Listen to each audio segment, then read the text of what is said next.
What if I told you that Congresswoman Jasmine Crockett, once the voice of the people, was now being hunted by the very country she swore to protect after refusing a one-night proposition from political queenmaker Brooke Rollins in exchange for power, protection, and silence? In a nation where 90 million citizens are secretly scored by an algorithm called Athena, one woman becomes the wild card they couldn't predict and the one they're desperate to erase.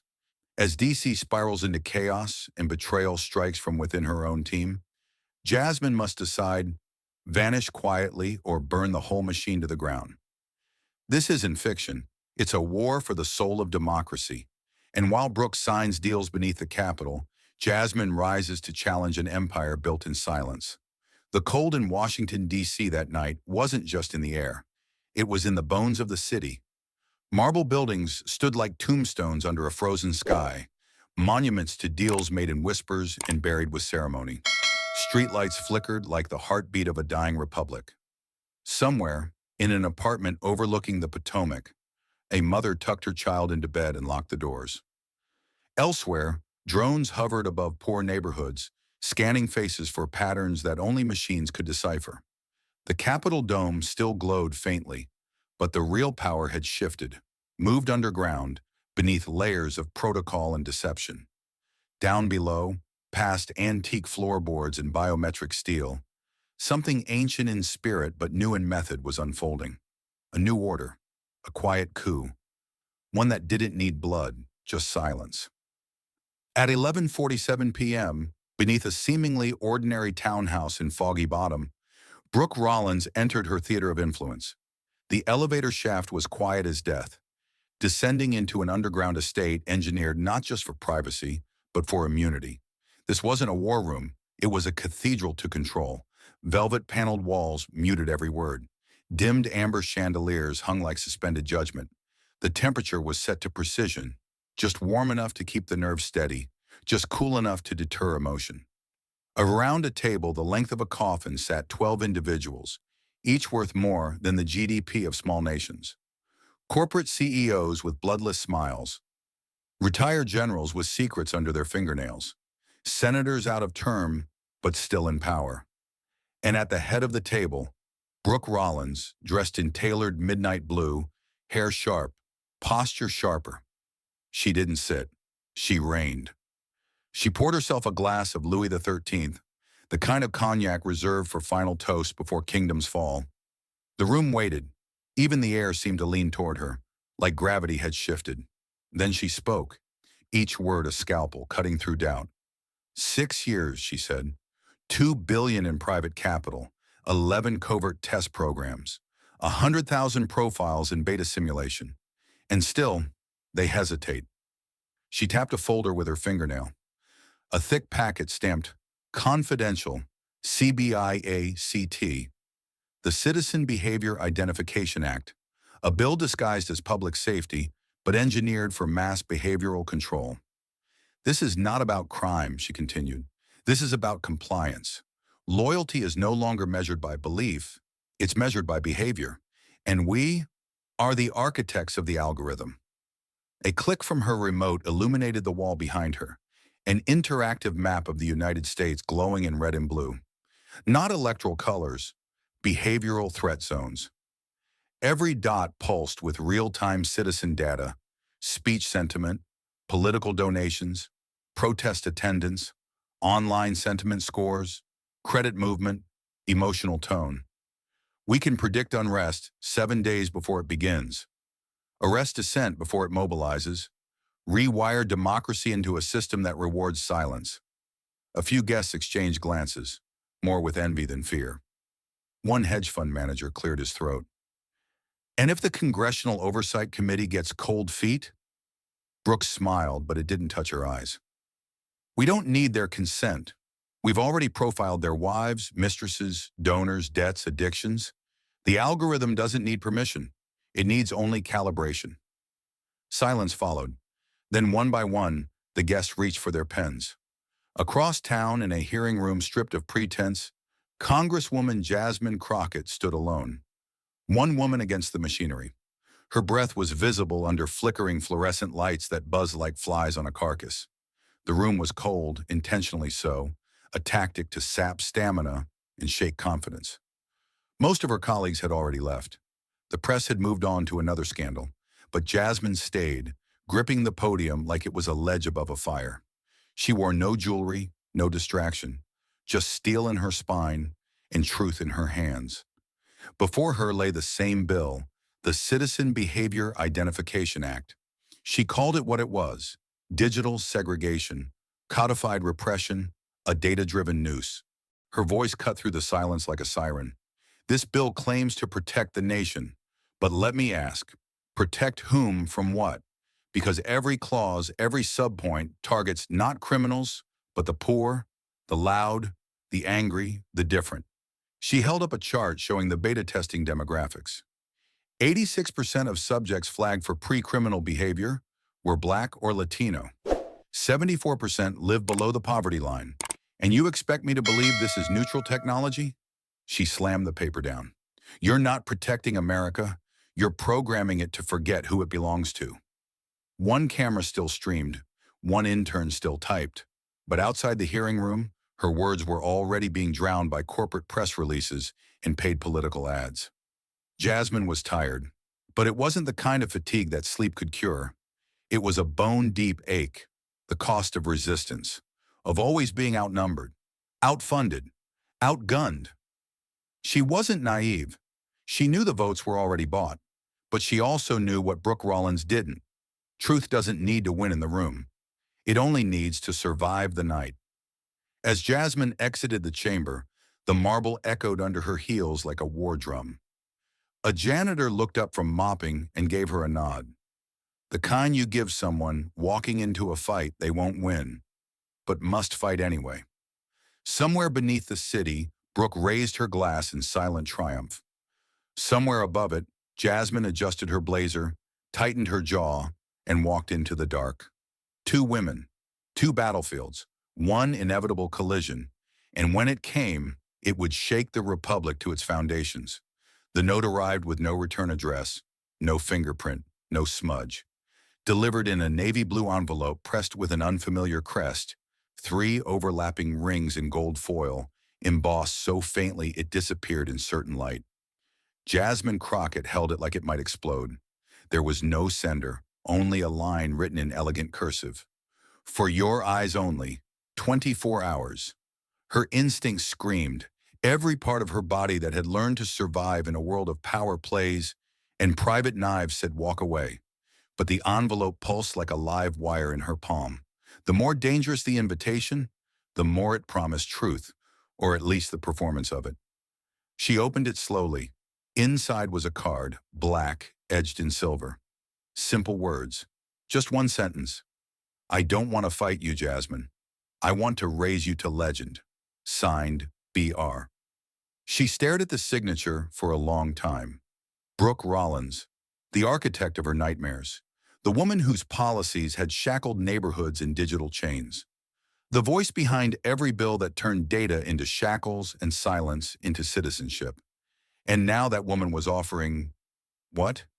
Peace, partnership, an olive branch wrapped in barbed wire? Jasmine knew enough about snakes to recognize the smoothest ones wore perfume. 12 hours later, Jasmine stood in front of a penthouse elevator that didn't exist on public records. The hallway was empty, sterile, but smelled faintly of sandalwood and something colder, like leather and surveillance. The door slid open without a sound. Inside was a single woman in a navy suit and earpiece, silent as a statue. No greeting, no eye contact, just a nod that meant follow or turn around. Jasmine followed. The elevator opened into a glass-walled atrium high above D.C. Too high. The kind of place built for people who considered laws mere suggestions and oversight an inconvenience. At the center of the room stood Brooke Rollins in ivory silk, holding 2 glasses of whiskey like communion offerings. The city stretched behind her like a conquered kingdom. Thank you for coming, Brooke said, handing Jasmine a glass she didn't touch. Her voice was honey-dipped in threat. I know how busy rebellion can be. Jasmine didn't smile. Cut to the chase. Rollins walked to the window. You think this is a war, Jasmine? It's not. Wars are messy. This, this is calibration. I don't want you silenced. I want you aligned. She turned, eyes gleaming. A seat on the National Technology Council. Access to every policy draft before it hits the floor. A direct line to the next administration, whichever party wins. No one touches you. No smear campaigns. No subpoenas. No surveillance. And in exchange? Jasmine asked, voice dry as ash. Brooke took a slow sip of her drink. In exchange, you walk off the battlefield. No more opposition to the CBI Act. No more calls for public hearings. You lend your voice, not even loudly, to modernization, to national security, to algorithmic oversight. You become untouchable. There was a silence then, thick as wet cement. Jasmine stepped closer, not to the drink, but to the edge of the window. Below them, Washington pulsed like a heart, corrupt, stubborn, unfinished. You know where I come from, Brooke, she said, eyes never leaving the city. Fifth Ward, Houston, where the only algorithm we knew was survival. I watched friends disappear into systems designed to devour them. I watched my mother work 3 jobs just to stay one step ahead of a landlord who didn't even remember her name. You offer me immunity from a system I've been trying to dismantle since I learned how to read. Brooke smiled, but it didn't reach her eyes. So you'd rather burn with the powerless than rule with the strong? Jasmine turned, her voice rising like a blade drawn in slow motion. I was born to fight, not to sell my soul in a penthouse tomb. You want me on your council? She continued, stepping forward.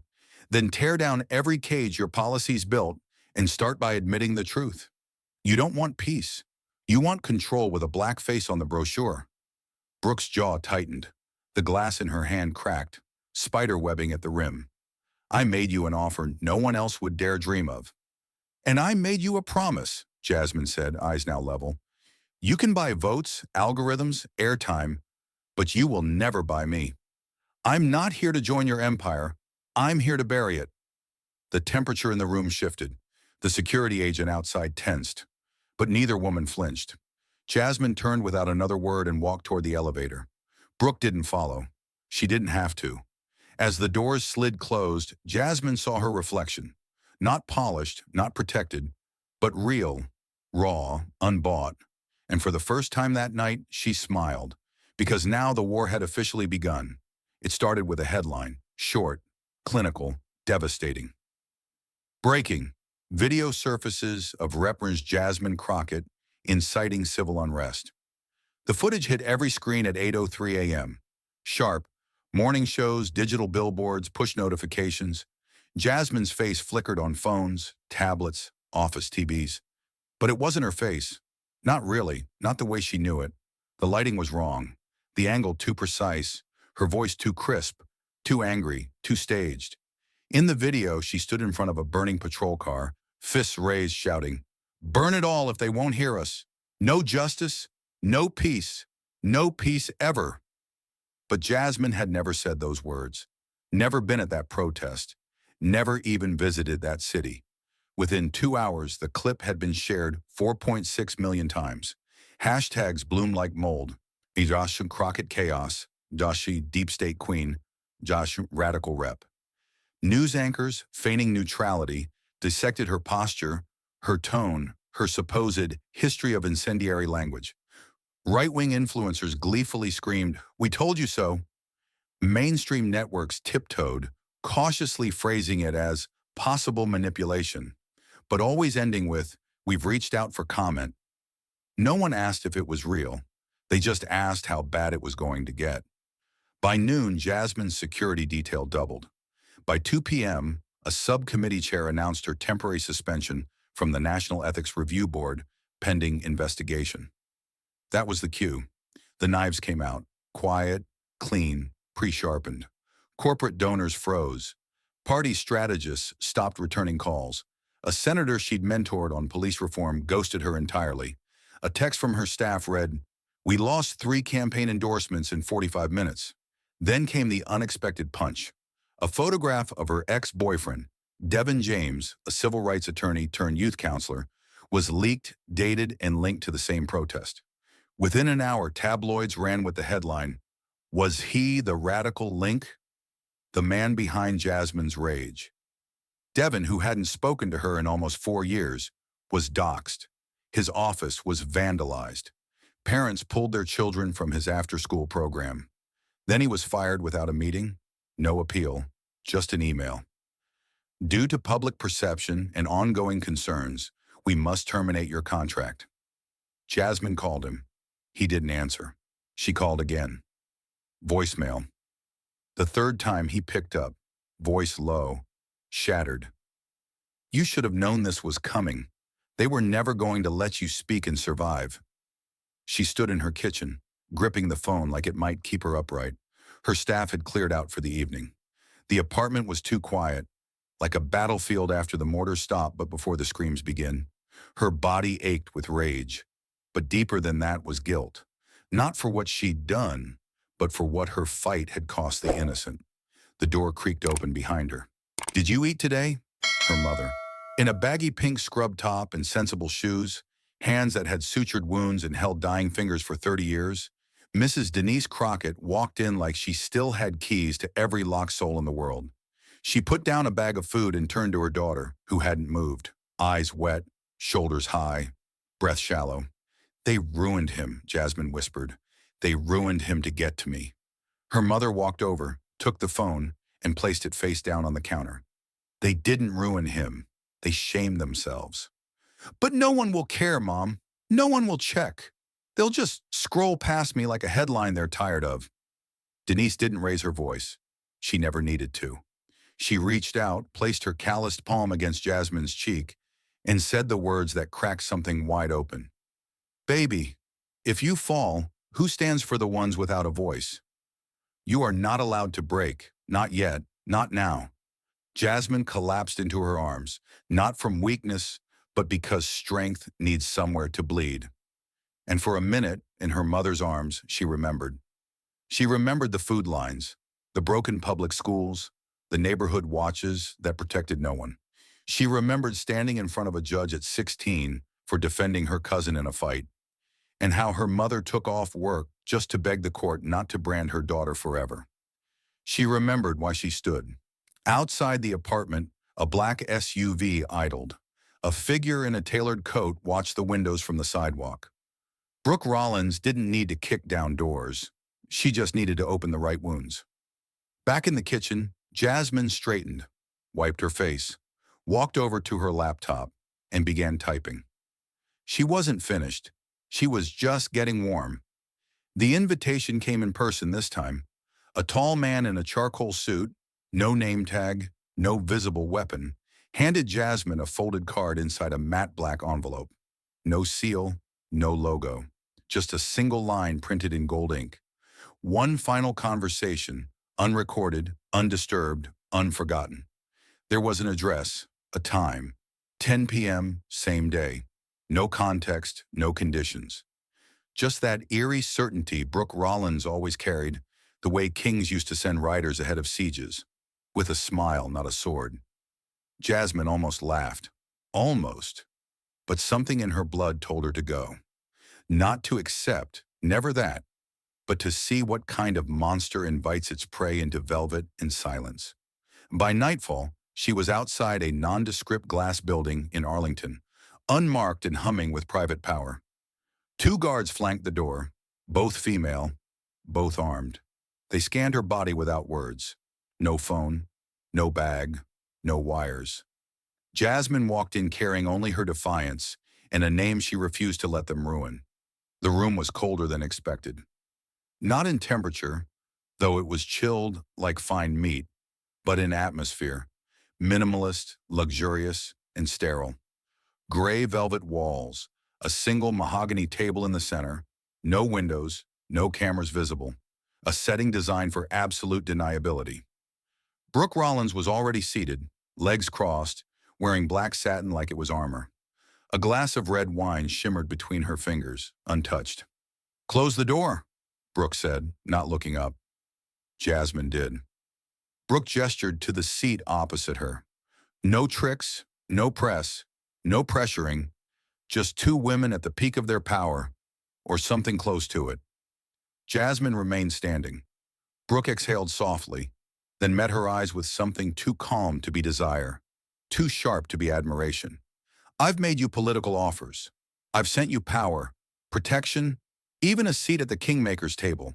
You refused, so here's my final offer. She paused, voice dropping a note lower, velvet laced with arsenic. Spend one night with me, just one. The campaign against you ends. The videos vanish. Your name is cleared, and you rise, adored, untouchable. Jasmine didn't move. Brooke stood slowly, walking around the table with the grace of someone who believed the world still bowed when she entered. She stopped inches from Jasmine, her voice barely above a whisper now. You'll be protected, loved, elevated. You'll go down in history as the face of the new America. I don't want to break you, Jasmine. I want to possess what they fear in you and turn it into something unstoppable. You're a fire I want to bottle, not extinguish. For a moment, time didn't breathe. Then Jasmine tilted her head, eyes narrowing, not in fear, but in profound, disgusted clarity. She took a step back, inhaled deeply, and let the words cut without needing volume. You really thought you could seduce me with the one thing I can't afford to lose? My dignity? A soft, bitter laugh escaped her lips. You dress oppression in silk and call it romance. You build prisons out of secrets and offer them as palaces. You don't love fire, Brooke. You love watching what it burns. The silence afterward wasn't peaceful. It was electric, violent, the kind of silence that precedes explosions. Brooke's face hardened for the first time, a twitch at the corner of her mouth. Her eyes, usually surgical, flickered with something primal. Rejection, not political but personal, always cut deeper when you thought you'd already won. Jasmine turned and walked to the door, one hand on the handle.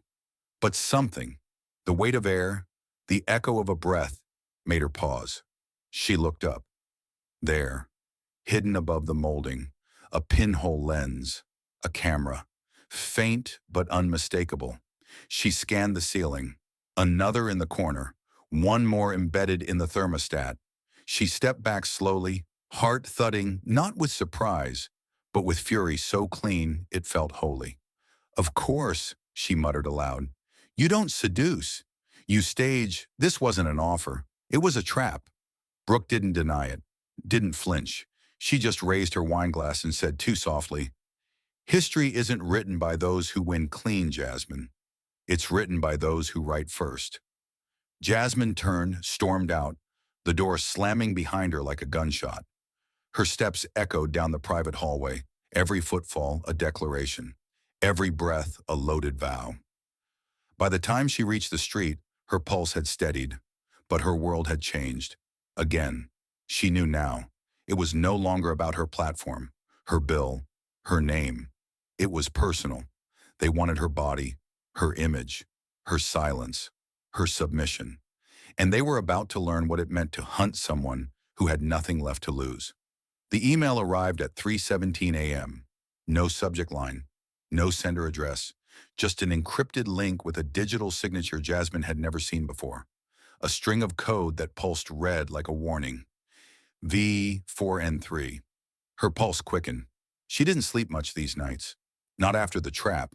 Not after seeing her face weaponized, her reputation hollowed out like a carcass hung for display. But something about the name Vane vibrated against her instincts. She'd heard it whispered in encrypted chat rooms, mentioned in the mouths of whistleblowers who vanished mid-sentence. A ghost in the grid, a legend among the shadows.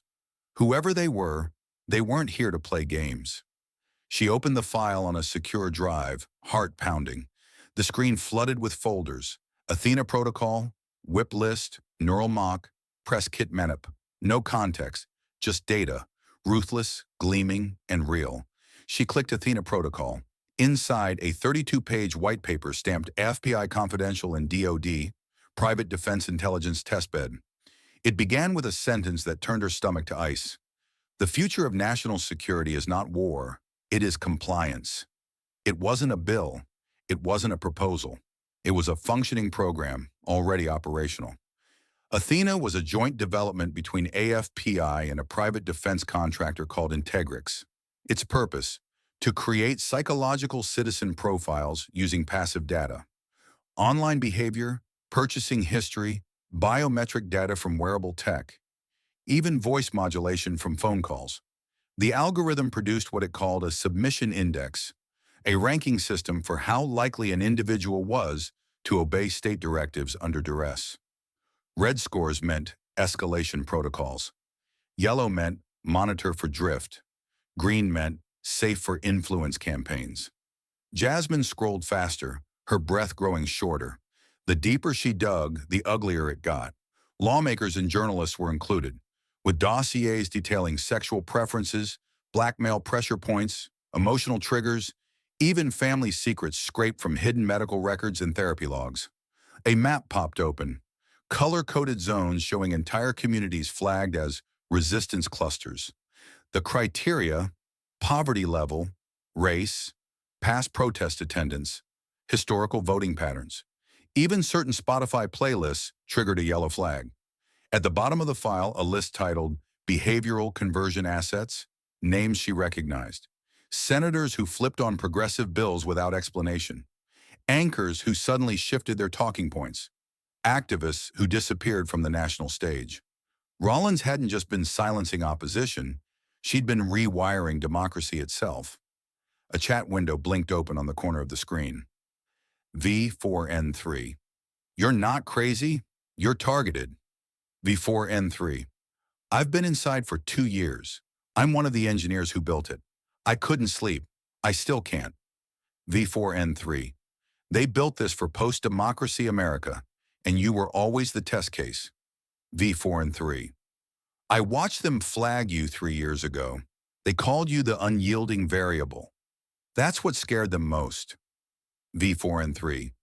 You couldn't be bought, so they wrote a script to break you. Jasmine's hands trembled. For a moment, all she could do was stare at her own reflection in the laptop screen, haunted, furious, alive. She typed, "Why now? Why help me?" A pause, then V4N3. Because you're the last person who still thinks fighting back matters. If you fall, we all go silent. V4N3. Also, I owe your mother. She saved mine. County ER. 2008. Jasmine blinked. Suddenly, the weight of the moment wasn't theoretical. It was legacy. Her heart rate evened out. Her focus sharpened. I need evidence. Irrefutable. What I've seen is enough to burn them down, but I need to make it stick. VRR 4 and 3. Already sent to a dead man's switch. You'll get the next drop if I go dark, but you only have 72 hours before Athena goes public. V4N3. They plan to roll it out as national emergency protocol, civil unrest preemption, legalized psychological warfare. Fouet 4 and 3. This is your kill window. The chat closed. The files vanished from the open screen, but Jasmine had already downloaded copies, locked, partitioned, protected with 3 layers of blockchain shielding. But she knew better. No file is ever truly safe, only fast enough to be used before it's deleted. She stared out the window as dawn crept into the city. DC looked like any other morning. Buses rumbling, joggers breathing heavy in the mist, government buildings casting long, righteous shadows. But now she saw the grid behind the grid, the game beneath the game. They weren't just watching, they were ranking, sorting, testing, and someone had chosen her to be the control variable in an experiment that had no room for wildcards. She closed the laptop. No more hearings. No more public statements that vanished into the noise. It was time for fire. If you want to burn the algorithm, she muttered to herself, you don't bring logic, you bring gasoline and truth. She picked up her coat, stuffed the encrypted drive deep inside, and walked out the door. Not just a woman, not just a congresswoman, but a fuse looking for flame. It was past midnight when Jasmine stepped into the campaign war room, still breathing fire from the Athena revelations. Her coat was soaked from the storm, but her hands trembled not from cold, but from urgency. Vane's files were real. The algorithm was operational. The countdown had started. She needed verification, exposure, action. Not tomorrow, not next week. Now the lights were dimmed. Staff had gone home. Only one person remained. Lena Maddox, her most trusted aide. 27. Brilliant. Steady. A woman who had stood beside Jasmine through every scandal, every smear, every ambush. The kind of loyalty Jasmine never questioned. Until tonight. Lena was hunched over her laptop, headphones in, eyes scanning code. When Jasmine called her name, she flinched, just slightly, but enough. Jasmine paused. Her instincts had been dulled by exhaustion, but not extinguished. Something was off. The light from Lena's screen flashed across her face like police sirens. Her fingers hovered, then clicked something closed just a beat too fast. "I have something," Jasmine said, forcing her voice steady. "Something big. Bigger than the CBI Act. Bigger than Rollins." Lena didn't respond right away, just turned, slowly, expression unreadable. "I know," she said. Silence dropped like a curtain between them. "You know what?" Jasmine asked. Lena stood. For a second, her body language froze, like a soldier deciding which direction to point the barrel. Then she reached into her tote bag and pulled out a sealed metal case, fingerprint locked. No brand, no markings. Jasmine stared at it, pulse thudding. Lena placed it on the table without a word. "Inside is a full map," she said. "Rollins network, state by state, county by county, campaign donations, sexual coercion files, press asset rosters, judicial leverage chains. All of it." Jasmine didn't move. "How the hell did you get this?" she whispered, and then came the knife. "Because I'm her daughter." The room felt like it had stopped breathing. Lena didn't flinch.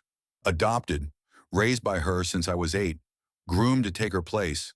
I was supposed to be her eyes in Congress." She exhaled, voice flat. "I passed every test she gave me. I sent her enough to keep suspicion low. But I never gave her your movements, your calls, your passwords. I buried myself in her world, so I could rip it out from the inside." Jasmine's heart hammered. She didn't know whether to scream, hug her, or run. "You're telling me you've been feeding Brooke Rollins information for 7 years? And just stopped?" Lena's eyes flashed. "I didn't stop. I flipped the script. The day she made a senator kill himself on camera to cover up her blackmail pipeline, I knew I was done being a pawn." She clicked the metal case open. Inside, an encrypted drive, glowing faintly. A second device, an analog notebook filled with scrawled diagrams, power maps, names, burner numbers, and confirmation codes. "This," Lena said, "is the foundation of her empire. The dark web threads. The dead switch she uses to keep senators compliant. If you expose this, she burns, and not quietly." Jasmine stared at her. "You could have told me. You would have fired me," Lena said with something close to a smile. "And I needed to stay close. Close enough to finish the job." Jasmine walked to the window, the skyline flickering with DC's sleepless neon. "I don't know if I should thank you or be terrified of you." Lena stepped forward. Both would be appropriate. For a long moment, Jasmine held the drive in her hand. It felt heavier than any weapon she had ever wielded in court. Heavier than a gavel, heavier than a vote. This wasn't just proof. It was power in its rawest, ugliest form, the kind that reshapes entire governments or erases people without a trace. She turned to Lena. "Why me?" Lena's voice cracked for the first time. "Because you're the only one who never asked what you'd get in return. You fought when no one was watching. You believed when belief was stupid. And because you're the only person she ever feared who didn't carry a gun." Jasmine blinked hard, grounding herself in the moment. "If we do this, there's no walking back. This isn't politics anymore. It's war." Lena didn't hesitate. "Then let's go to war." The doors to Subcommittee Room 118 creaked open at 6:41 a.m., long before C-SPAN had time to dispatch its sleepy interns or before security realized an unscheduled session was being called into order. Jasmine Crockett stood at the center, flanked by 3 independent senators whose names rarely made headlines, but whose votes in moments like these held tectonic power. Senator Wilcox from Colorado, known for his hawk-like silence. Senator Ramirez of New Mexico, a data privacy crusader long dismissed as fringe. And Senator Helen Vong from Oregon, who had once been laughed out of a committee for suggesting AFPI had deeper ties to military contractors than they admitted. No one was laughing now. The fourth seat was empty, intentionally. It belonged to a Republican who had been compromised by Athena and now sat on medical leave. No press had been alerted. No cameras were scheduled. But Jasmine didn't need official coverage. She had something stronger, something explosive, a digital fuse connected to the entire country. Inside her coat pocket was a flash drive. On it, the secret recording from the velvet-lined tomb where Brooke Rollins had offered her a throne in exchange for submission. The lighting was low, the camera quality grainy, but the audio, crystal, unmistakable. Sleep with me once. I'll make the pain disappear. You'll be worshipped, untouchable, immortal. And then Jasmine's voice, calm, cutting. You're not seducing me. You're bargaining with my dignity, and you've miscalculated. Jasmine turned to Lena, who sat beside the committee clerk, hands poised on a modified live stream switchboard. Custom-built, encrypted. A backdoor into every major streaming platform, social channel, and local news crawl across the country. Lena looked up and nodded.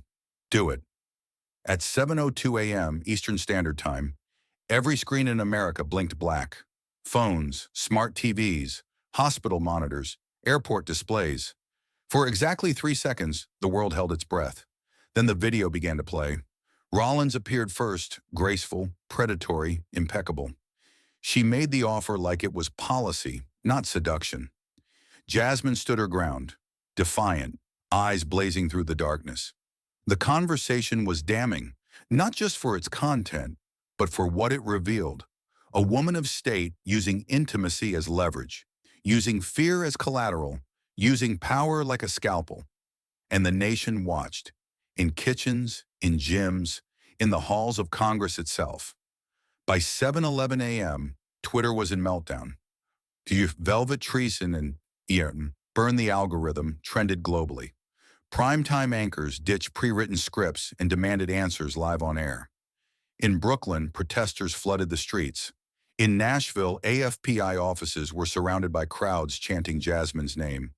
At the Pentagon, an internal memo halted all AFPI-adjacent contracts pending review. Jasmine stepped up to the mic in the chamber, voice unwavering.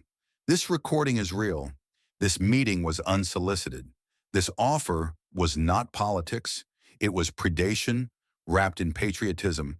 And behind this moment is a machine that has blackmailed your leaders, manipulated your news, and assigned each of you a score to determine how much freedom you deserve.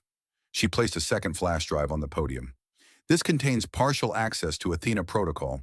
What's in here will unravel every defense Rollins has ever built and expose the rot she planted in every branch of our democracy.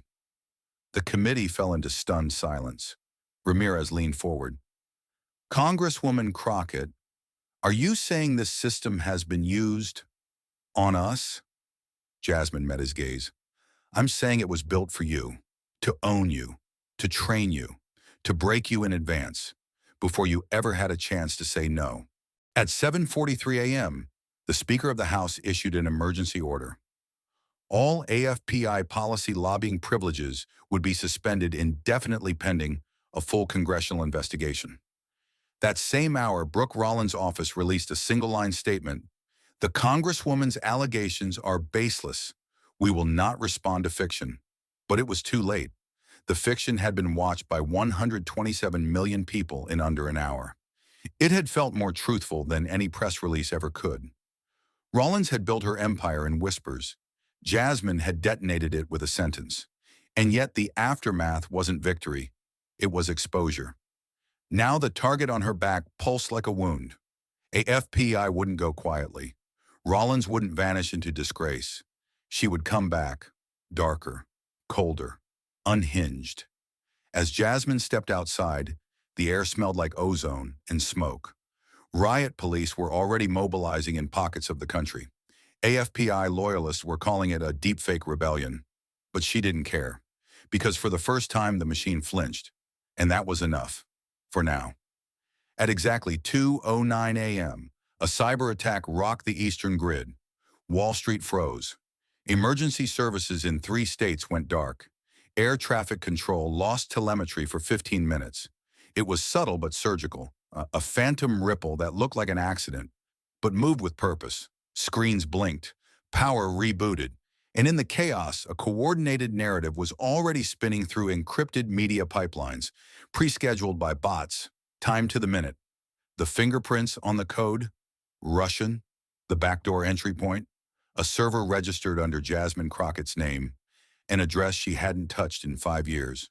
By 4 a.m., every major network was repeating the same phrase like gospel: domestic actor with foreign support. Congresswoman Crockett linked to cyber breach. Digital terrorism? Brooke Rollins watched the news from a glass tower high above the city, sipping espresso like it was communion wine. Her eyes glinted, not with joy but certainty. A final checkmate, long prepared. Patriot Act 2.0 had been sitting in a locked folder for years, waiting. Now it was public, leaked through an anonymous national security concern, and endorsed in real time by pre-briefed allies on both sides of the aisle. It was everything the original law had been, but worse. No trial, no habeas corpus, no disclosure. If the subject was labeled a threat to technological sovereignty, the state could detain them indefinitely under National Data Emergency Protocol. Translation: they could disappear you for thinking too loud. Jasmine's name was already on the first draft. Inside her apartment, Jasmine stared at the television in disbelief. Her phone wouldn't stop vibrating. Anonymous calls, alerts, death threats. Her own party chair issued a statement urging restraint but condemning acts of cyber aggression.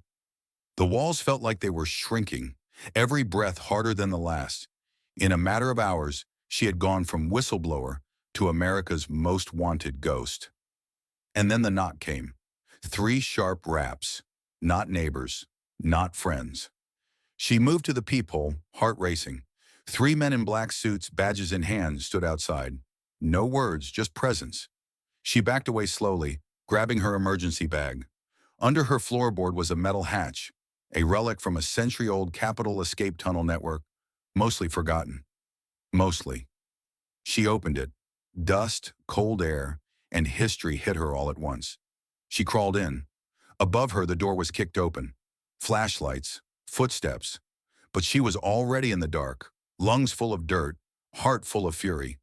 The tunnels stretched for miles, once used by slaves escaping bondage, later by smugglers, finally by war planners during the Cold War.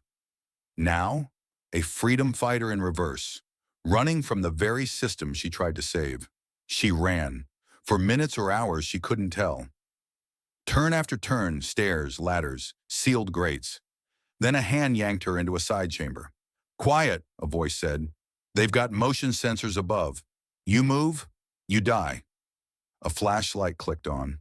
The face was older, weathered, scar above the eyebrow, a gun holstered to the hip, but the calm of someone who didn't need it to win. "Name's Rourke, former Special Activities Division. I knew your father." Jasmine blinked. "He died before I was elected." Rourke nodded. "Didn't mean he stopped protecting you." He handed her a burner phone, already encrypted, already logged into a ghost network. "You've got 36 hours before they push Patriot 2.0 through emergency procedure. Once that passes, you're not a fugitive. You're a black site candidate." He pulled a hard drive from a backpack. "This has footage from the actual attack. I intercepted it before they scrubbed the logs. It proves the code wasn't Russian, wasn't foreign. It came from inside a DARPA test shell." Jasmine stared at the drive. "You're telling me Brooke faked the entire attack using our own defense systems?" Rourke smirked. "Number, I'm telling you, she used a simulation she greenlit 3 years ago, then blamed the outcome on you. This wasn't a reaction. This was performance. And you were the final scene." The injustice hit like a freight train. She wasn't just a target. She was the script, written, staged, and framed with surgical precision. "They're going to bury me alive," she whispered. "Only if you let them," Rourke said. "Or you give them something so loud they can't dig fast enough." She tightened her grip on the drive. She wasn't running anymore. She was regrouping. The screen went black for just 2 seconds. Long enough to make millions stop scrolling, just short enough to spark curiosity instead of dismissal. Then, without warning, every platform lit up with the same feed. Grainy, raw, unfiltered. No Chiron, no network watermark. Just a single woman lit by a single bulb in what looked like a forgotten basement with cracked concrete walls and wires snaking like veins across the ceiling. Her face wasn't polished. Her hair wasn't styled. But her eyes, God, her eyes burned like she had nothing left to lose. "My name," she began, "is Jasmine Crockett. I was a congresswoman. I may still be, legally. But at this moment, I am a fugitive from the country I swore to serve." The live stream hit 1.2 million viewers in the first 90 seconds, 10 million by the third minute.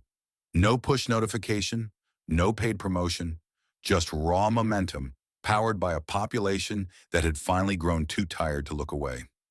Jasmine leaned forward, her voice steady but ragged, the sound of a woman who had cried and screamed and bled and still wasn't done fighting. "They've labeled me a traitor, a hacker, a threat to national security. But what I'm about to show you is the real threat. Not me, not dissent, but them." She held up a drive, then inserted it into the laptop beside her. The feed split into 4 quadrants. Top left, Athena protocol interface screens showing real-time citizen scores by race, income, education, and compliance risk. Top right, video clips of senators, mouths full of promises, then mouths full of lies, as digital overlays revealed the exact timestamps of bribery, coercion, and algorithmic pressure. Bottom left, a dynamic map of AFPI's national influence grid showing corporate pipelines, military contractors, media editors, judicial anchors, and localized social suppression teams.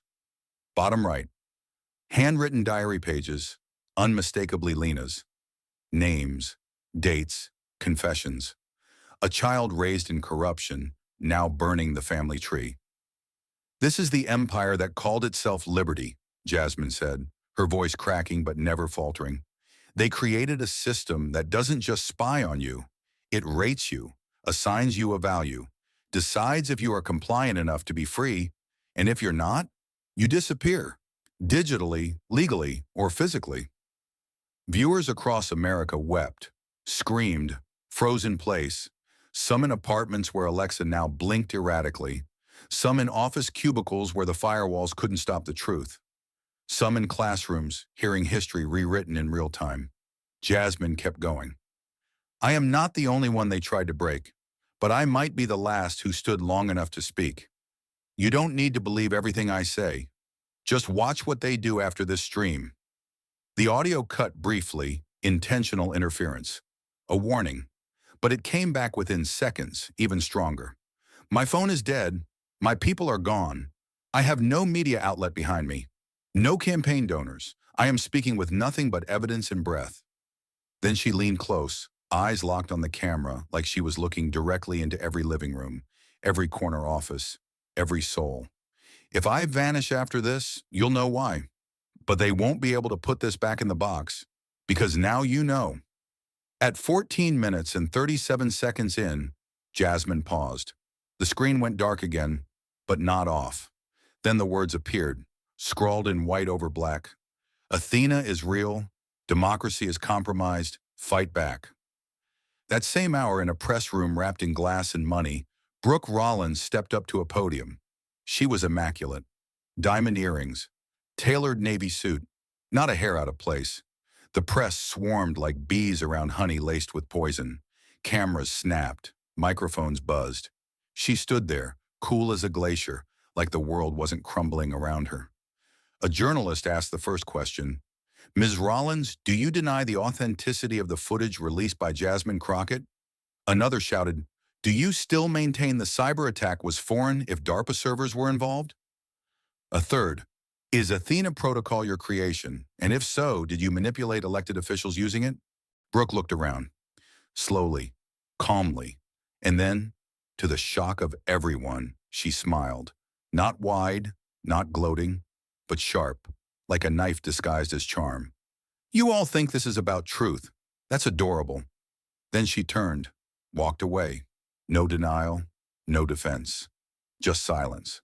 And for the first time since she rose to power, Brooke Rollins didn't control the story. The file marked Rollins was quietly redacted from the Department of Defense server at 2:03 a.m. No alert, no statement, just an empty profile where a legacy once lived. Brooke Rollins was never formally charged. No hearings, no handcuffs. Too many people had too much to lose if she fell. But power had a different way of dying. It faded pixel by pixel. Her name was quietly removed from the board she once chaired. Her face disappeared from magazine archives and press databases, replaced with generic stock images or glitchy gray placeholders. Every major database masked her with a privacy override labeled Protective Classification, Tier 0. She had become what she feared most, invisible. They said she lived now on a 300-acre tract of land in rural Montana. A wellness retreat, guarded like a fortress, surrounded by mountains and silence. No cell reception, no media, no mirrors. Staff signed lifetime NDAs. No photographs leaked, just rumors. Some claimed she spent her days staring at a wall of muted news screens, watching history rearrange itself without her permission. Others whispered she walked barefoot every sunrise, chasing forgiveness that would never arrive. But the world had moved on, and in that movement, something stirred. It happened quietly at first, a graffiti mural on the steps of a courthouse in Atlanta. "I see you, Athena." Then a rogue art installation in Portland, data cables woven into chains across a monument's neck. In Detroit, a group of students leaked their school's algorithmic compliance scores and demanded the system be dismantled. By the time the midterm elections arrived, 12 new senators had been elected on anti-surveillance platforms. 3 states sued AFPI for psychological warfare against the electorate. A class action suit named over 200 digital contractors for data-based redlining. But all of it felt like whispers waiting for thunder, waiting for her. And then, one rainy morning in late spring, she returned. No fanfare, no press conference, no Secret Service motorcade. Jasmine Crockett walked through the marble halls of Congress like a ghost resurrected. Hair cropped short, edges jagged from scissors. Not salons. No makeup. No entourage. A dark suit 2 sizes too big, like borrowed armor. Her steps didn't echo. They cut. Conversations froze as she passed. Not in judgment, not in fear, in reverence. She was no longer a politician. She was a witness who came back from hell still holding the torch. The House chamber filled slowly. Some stood. Others pretended not to see, but all watched. Jasmine stepped to the podium. A gavel banged once, and the room fell silent. Her voice was low, steady, but each word landed like stone through stained glass. 6 months ago, I vanished, not by choice, but by necessity. I had to disappear so that the truth could survive long enough to be heard. She glanced up. Cameras rolled. But she wasn't speaking to the room. She was speaking to every living room, jail cell, bus stop, and broken classroom in the country. I didn't come back to celebrate. I didn't come back to claim victory, because this was never about winning. A pause.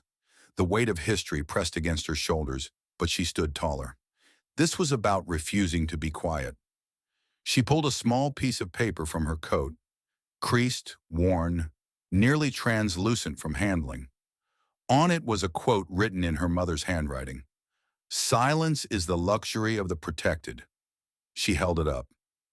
There are millions in this country who never had that luxury, who were watched, profiled, ranked, reduced to data points on a ledger of fear. I stood because they couldn't. I ran because I had to. I returned because the light is only useful when it's carried into the dark. A few in the gallery stood, then a few more. A slow swell of something rare in that building, honor. Jasmine looked out over the sea of faces, some allies, some enemies, all changed. I don't need to win. I never did. I just need to make sure the light doesn't go out. And with that, she stepped down, not as a survivor, but as a spark.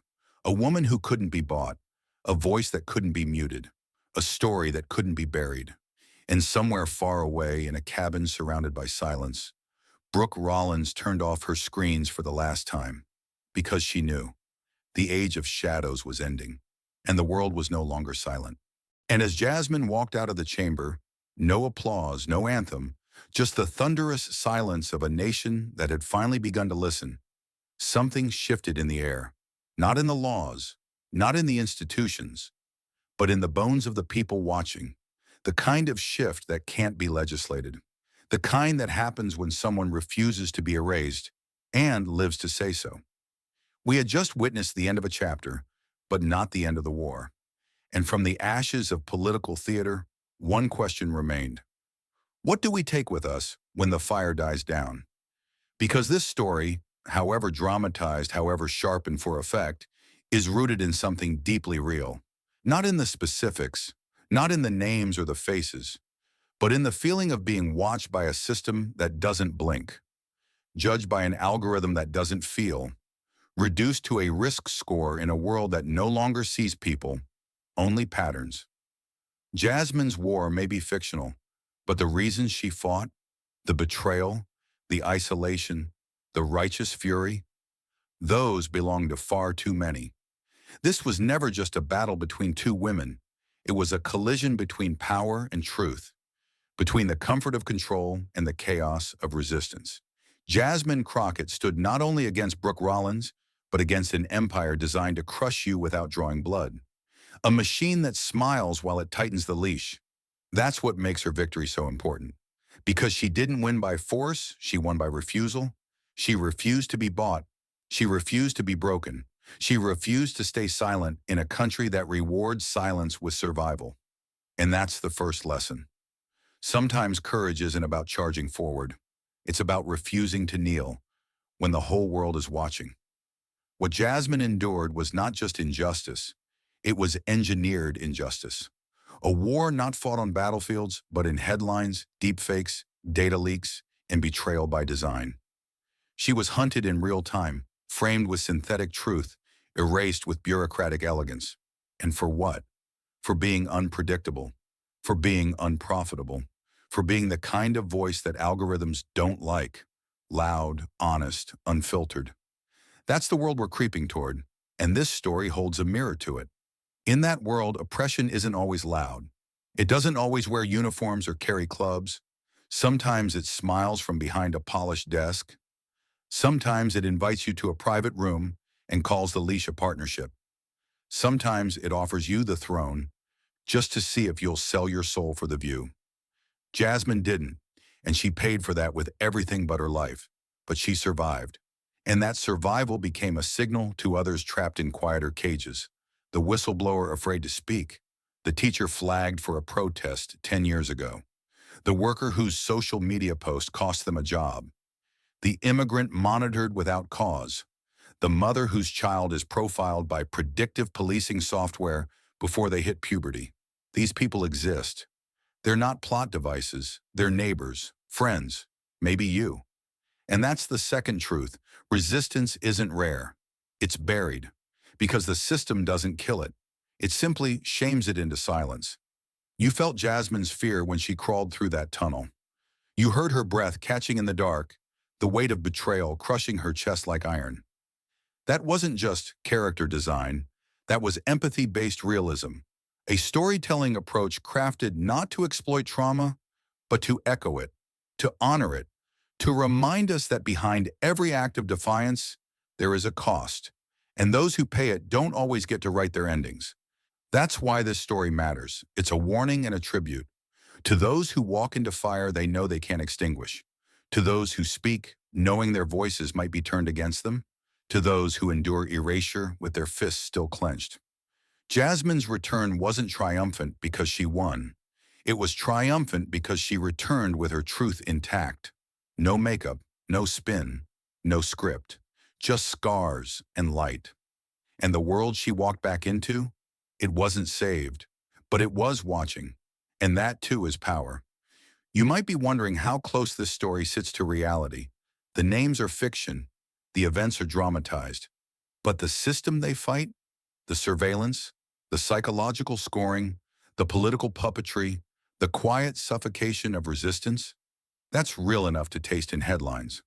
Real enough that sometimes fiction is the only place we're allowed to tell the whole truth without permission. And that's the third lesson. Stories like this aren't escape. They're resistance training. They remind us what to look for before it's too late to look. You may never face what Jasmine faced. You may never be chased through tunnels, blacklisted by the state, or offered everything in exchange for silence. But maybe you'll recognize a smaller version of the pattern in your city, your school board, your workplace, your algorithmic feed. And maybe, just maybe, you'll remember that silence isn't safety. And now you understand why she said it. I don't need to win. I just need the light not to go out. Because the truth is, light doesn't extinguish darkness. It exposes it. And once exposed, darkness doesn't disappear. It adapts. It hides. It changes costumes. But if stories like this do their job, you'll recognize it next time. You'll feel that chill in the room when someone powerful smiles too sweetly. You'll spot the moment the law becomes a leash. You'll hear the difference between compromise and surrender. And you won't stay quiet, because now you've seen the cost of silence and the power of a single voice. Not all revolutions come with smoke and fire. Some start with a whisper that refuses to fade. Jasmine was that whisper. Now it's yours. And if you're still here, if you've made it through every twist, betrayal, burn, and whisper in the dark, then you already know this story isn't just Jasmine's. It was never meant to end in the chamber, or the data vaults, or even in the fire of her final speech. Because stories like this don't have endings. They only have handoffs. The baton is in your hand now. And the question isn't whether you believed what happened. The question is, what will you do with the truth that's now sitting in your chest like a live wire? Will you let it fade with the screen? Or will you carry it like Jasmine carried hers, scorched, heavy, but glowing? Because there are real Rollinses in this world, real shadow empires, real systems that track, label, and profit off your silence. You don't have to look far to see the outlines: an election manipulated by dark money, a child labeled at risk by an algorithm, a journalist buried by lawsuits for asking the wrong question. These things don't just happen somewhere else. They happen in the fine print, in closed-door votes, in the quiet nods of the powerful when they think no one's watching. And they survive only when you believe you're too small to fight back. But you're not. If Jasmine proved anything, it's that the most dangerous person in a rigged system is a single soul who refuses to be moved. You don't need a podium. You don't need a live stream. You need a spine. You need eyes that stay open when the world begs you to look away.